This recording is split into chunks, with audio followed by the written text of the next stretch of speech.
Vous trouverez les noms et les références précises des outils que j'ai montrés dans cette vidéo dans la description sous la vidéo.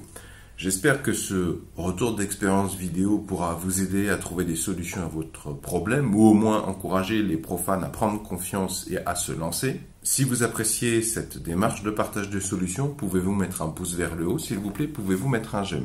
Si vous aimez l'idée de réparer par vous-même un maximum d'appareils électroniques, électroménagers, électro-informatiques, etc., je vous recommande de vous abonner à la présente chaîne YouTube puisque c'est une des thématiques principales. Vont s'afficher justement à l'écran un rond, un rectangle et un carré.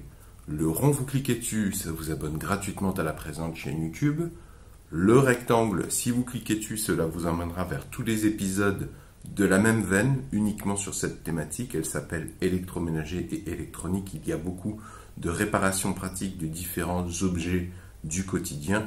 Et il y a aussi quelques petites explications sur certains concepts. Quant au carré, ça c'est pour ceux qui ne sont pas trop YouTube ou qui ne sont pas intéressés par toutes les thématiques que j'aborde sur cette chaîne YouTube et qui préfèrent recevoir par mail uniquement les vidéos sur la thématique réparer des objets du quotidien, donc notamment beaucoup d'électroménager, d'électro-informatique, d'électronique, etc., etc.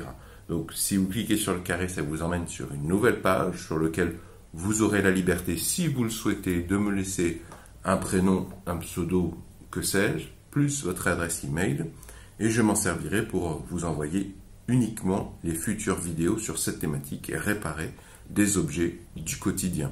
Bien sûr, vous pouvez vous désinscrire n'importe quand. Bien sûr, je ne partage et encore moins ne revends ces adresses email à absolument personne. C'est dans le strict respect de la réglementation générale sur la protection des données. Et surtout, je ne garde pas les informations de gens qui se désinscrivent.